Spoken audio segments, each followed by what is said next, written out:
बोल रहा हूं कि आज से पहले ना ऐसी स्टोरी आपने सुनी थी, ना आज के बाद आप इस तरह की स्टोरी सुनोगे। और केवल इस स्टोरी को ध्यान से सुन लिए तो आपकी सारी समस्याएं, सारा विजन, सब कुछ क्लियर हो जाएगा।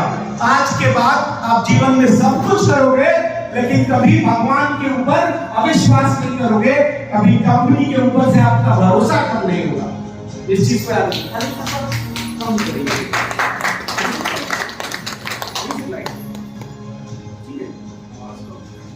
चलिए, हिंदी में ये स्टोरी, आप सत्यन सर की मीटिंग चल रही थी और ये 20 पेज यहाँ पे लिखे हैं। हाथ दुख रहा है बहुत ज्यादा, लेकिन ये स्टोरी अगर आपने सुन लिया, जहां जहां मैं बोलूंगा वहां पे म्यूजिक को हल्का सा तेज कीजिएगा, हल्का हल्का हो, म्यूजिक चलते रहना चाहिए, है ना? हल्का सा म्यूजिक हो, ठीक है? बस ध्यान दीजिएगा सब। जंगल था और उस जंगल से थोड़ी दूर पे एक और कस्बा था। यह विदेशी कहानी है। उस कस्बे का नाम था हेनरी विले। क्या नाम था कस्बे का? हेनरी विले। मैं आप सबकी तवज्जो चाहूंगा, प्लीज ध्यान दीजिएगा। इस कहानी के बीच बीच में मैं आपसे पूछूंगा, अच्छा हुआ या बुरा हुआ, आप अपने दिल पे हाथ रख के बोलते चलिएगा और जेन्युइनली बोलिएगा, है ना? वो वाला डायलॉग मत दीजिएगा जो होता है अच्छे के लिए, जेन्युइनली बोलिएगा, क्योंकि आपको उस बच्चे की जगह खुद को रख के देखना होगा, ठीक है? जेन्युइनली बोलिएगा। ये कहानी उसी हेनरी विले में रहने वाले एक छोटे से बच्चे की है, ठीक है? जब वो बच्चा 6 साल का था, मात्र जब वो बच्चा 6 साल का था, तब उसके पिता की मौत हो जाती है। अच्छा हुआ या बुरा हुआ? बुरा हुआ। दिल से बोलेंगे, एक एक की आवाज चाहता हूं। बुरा हुआ। पुरुष महिला एक एक की आवाज। बुरा हुआ। बुरा। पिता की मौत होने के बाद उसकी मां को फैक्ट्री में काम करने के लिए जाना पड़ता था, और फैक्ट्री घर से इतनी दूर थी कि कई बारी उसकी मां जो है वो समय पे खाना बना के नहीं जा पाती। और वो 6 साल का बच्चा अपने भाई बहनों में सबसे बड़ा था, इसलिए उस 6 साल के बच्चे को कई बार खाना बनाना पड़ता था। अच्छा है या बुरा? बुरा। दिल से सर, इन्वॉल्वमेंट चाहिए सर। अगर आप इन्वॉल्व नहीं हो सकते तो कमरा छोड़ के बाहर चले जाइएगा, स्वागत है आपका। मैं खोल के बोलूंगा। अगर आप इन्वॉल्व नहीं हो सकते, मेरे पूछने पे आप जवाब नहीं दे सकते, तो इस कमरे में आपकी जरूरत नहीं है। अगर मैं आपके लिए इतनी मेहनत करता हूं ना, तो मुंह खोल के अच्छा हुआ या बुरा हुआ इतना बोलने की तो मैं उम्मीद करता हूं, क्योंकि आज भी भारत में शादी ब्याह में हाथ पैर में मेहंदी लगता है, मुंह में मेहंदी किसी का नहीं लगा है तो बोल देगा, ठीक है? अच्छा हुआ या बुरा हुआ? बुरा हुआ। Thank you.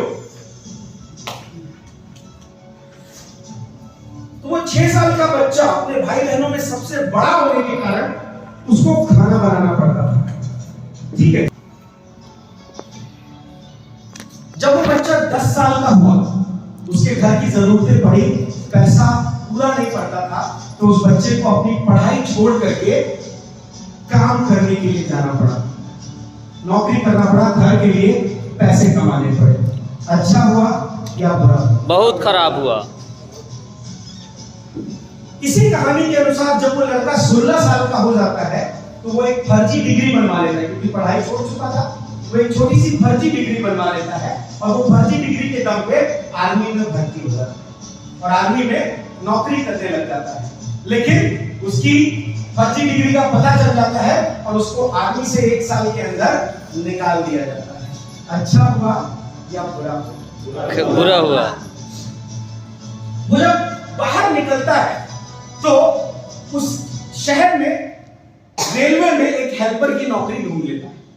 रेलवे में एक हेल्पर की 4th ग्रेड नौकरी ढूंढ लेता है, और वो हेल्पर 4th ग्रेड नौकरी ढूंढने के कारण, चूंकि वो डिग्री तो बनवा चुका था और बाहर केवल उसको आर्मी से निकाला गया था, तो वो वहीं के यूनिवर्सिटी में एडमिशन ले लेता है और वकालत की तैयारी करने लगता है। एक तरफ नौकरी कर रहा होता है और एक तरफ वकालत कर रहा होता है। जैसे कलिंदर सर आपने कहा आज सुबह, सर मैं होटल में भी काम कर रहा था और मैं ड्राइवरी भी सीखा, वो करने लगता है। वो वकालत के आखिरी साल में होता है, वकालत पास करने ही वाला होता है, उसकी वकालत की प्रैक्टिस शुरू होने वाली ही होती है कि उसकी बहुत जबरदस्त लड़ाई हो जाती है शहर में किसी से, और वो लड़ाई इतनी भीषण हो जाती है कि उसको अपनी पढ़ाई भी और अपनी वो यूनिवर्सिटी भी छोड़नी पड़ती है और वो शहर भी छोड़ना पड़ जाता है। अच्छा हुआ या बुरा? बुरा हुआ। पक्का आंसर? यस। दिल से ना? चलिए, लेकिन इतना ही नहीं, अब उसके पास न तो पैसा के अपनी माँ के पास वापस जाना पड़ता, वो अपनी माँ के पास वापस चला जाता है, वहां थोड़ी सी मेहनत करता है और उसको एक इंश्योरेंस कंपनी में नौकरी लग जाती है। ठीक है, एक नौकरी लग जाती है उसको। पर इंश्योरेंस कंपनी में नौकरी करने के दौरान अभी 4 महीने ही हुए थे कि उसकी अपने इंश्योरेंस कंपनी में बॉस से लड़ाई हो जाती है और उसको फिर वहां से नौकरी से निकाल दिया जाता है। अच्छा हुआ या बुरा हुआ? बुरा हुआ। आवाज आता हूं, बुरा हुआ। Thank you. कुछ साल के बाद वो कहीं से कुछ काम करके पैसा, फेरी समझते हैं, फेरी बोट, कलकत्ता में देखोगे आप, इधर उधर से आर पार लेके जाते हैं लोगों को।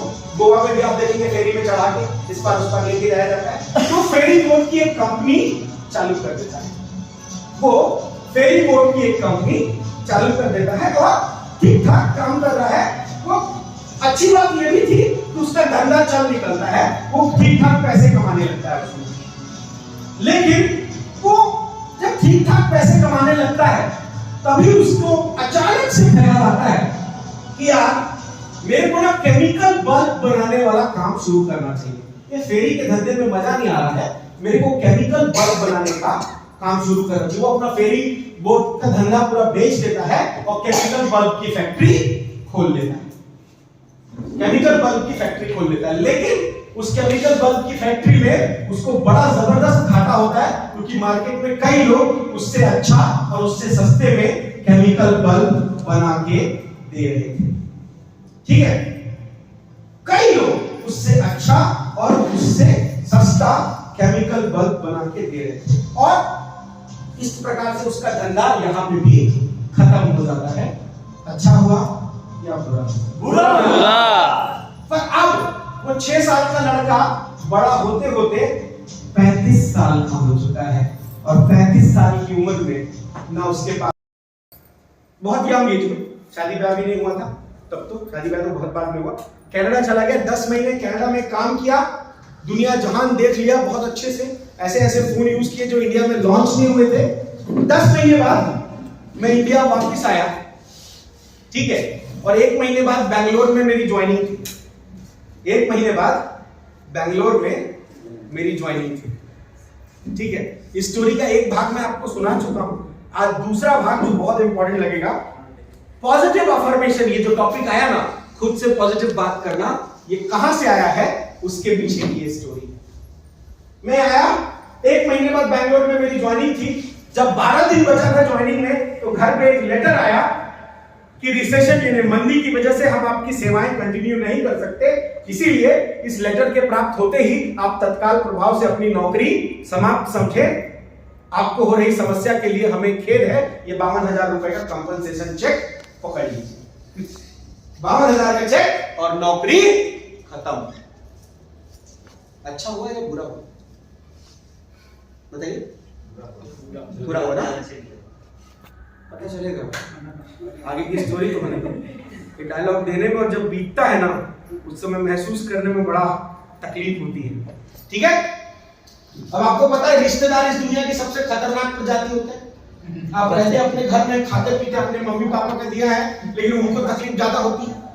तो मेरे पापा भी एकदम बम बम पार्टी दे दिए थे रिश्तेदारों को जलाने के लिए कि मेरा बेटा खानदान से पहला विदेश जाने वाला है, और बार बार मेरे चाचा मामा सबको जला रहे थे।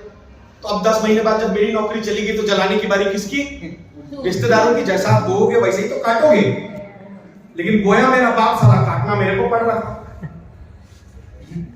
होता है ना कभी कभी, पार्टी तो बाप दिया अपना पढ़ाई लेने के लिए कि मेरा बेटा विदेश जा रहा है। अब मेरे घर में आके बोले क्या करोगे बेटा, किस्मत में ही नहीं था। मैंने ऐसा लग रहा था जैसे वो क्या कर रहे थे, चोट लगा है, ऐसे ऐसे ऐसे ऐसे खुरचते थे, थोड़ा सा नमक डालते थे और कुछ बोलते थे, जरूरत तो नहीं है बाबू, है ना, ऐसे ही काम हो रहा है। तो मैं चला गया। पहले पार्ट की स्टोरी मैंने बताई थी आपको सबसे पहली मीटिंग में ही कि किस प्रकार से एक कंसल्टेंसी में करके मुझे जॉब मिली। मैं उस समय इतना धक्का खा रहा था, लिटरली बता रहा हूं, 2006 में मुझे कनाडा में 45,000 रुपए महीने ट्रेनिंग में मिलता था,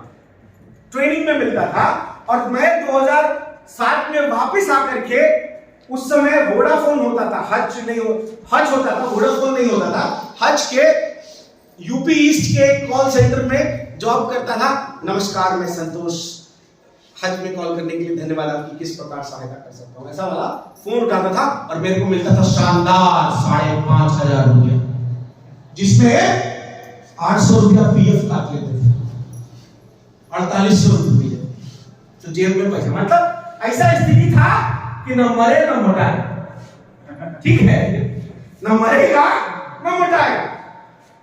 तो मैंने जब वहां से कंसल्टेंसी वाली स्टोरी आपको सुनाई थी, मेरी जॉब लगी, मैं धक्के खा के जाता था।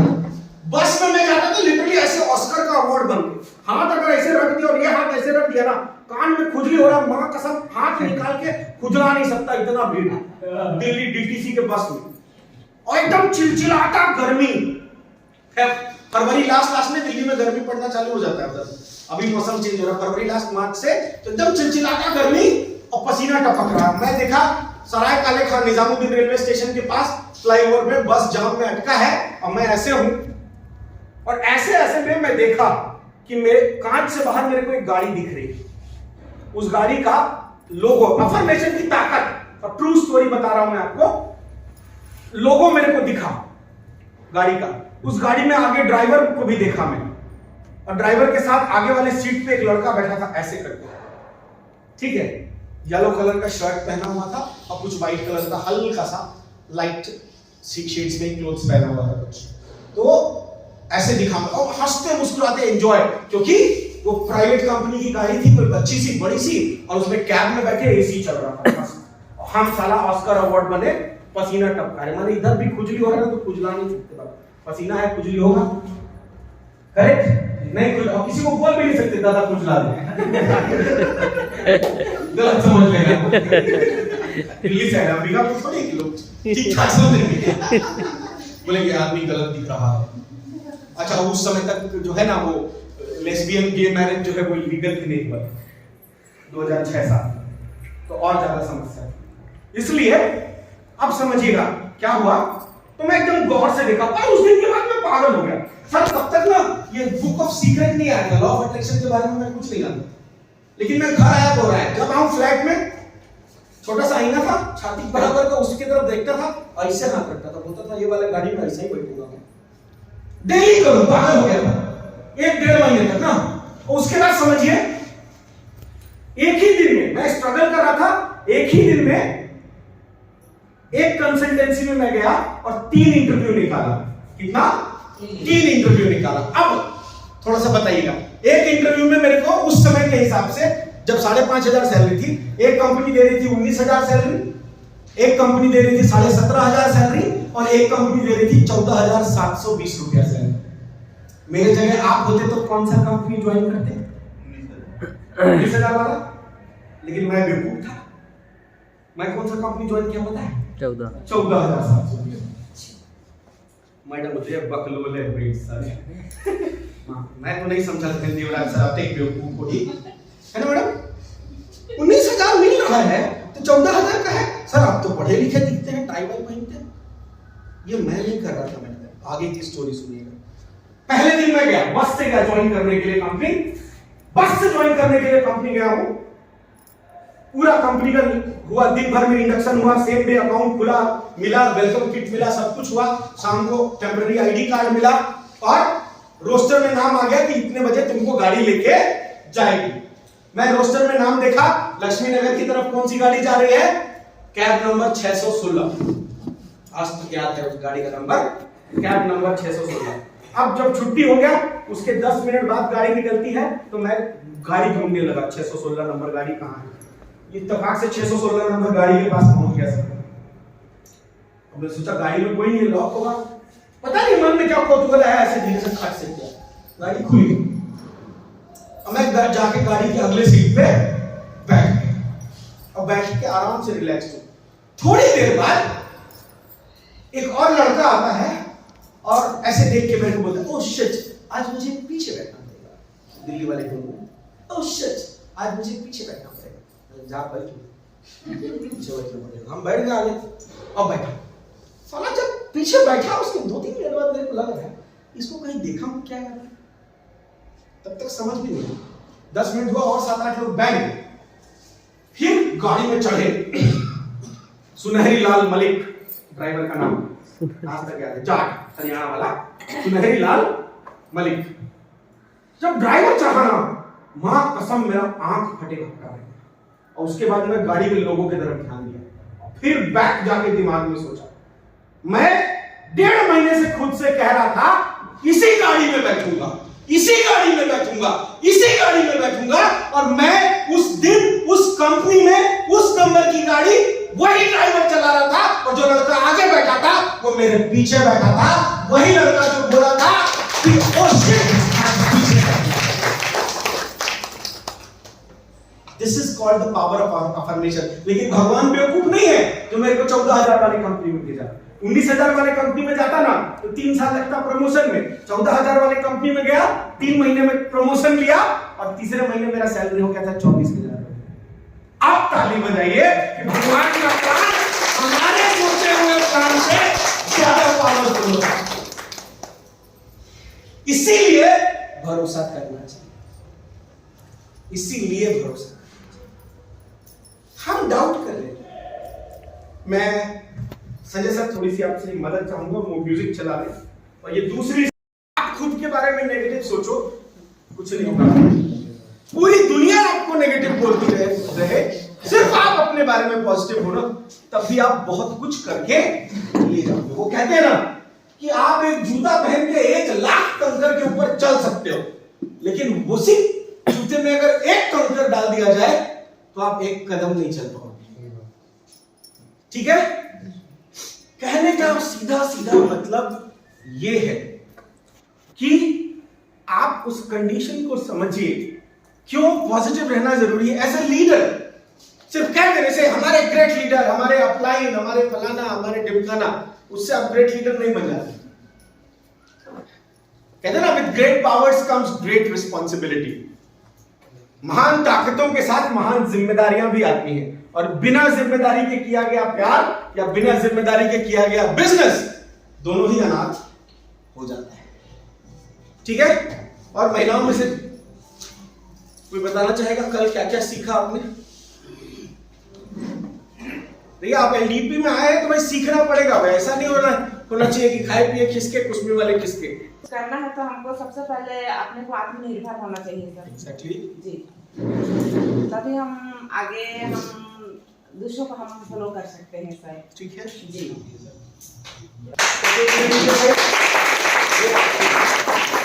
एक मिनट,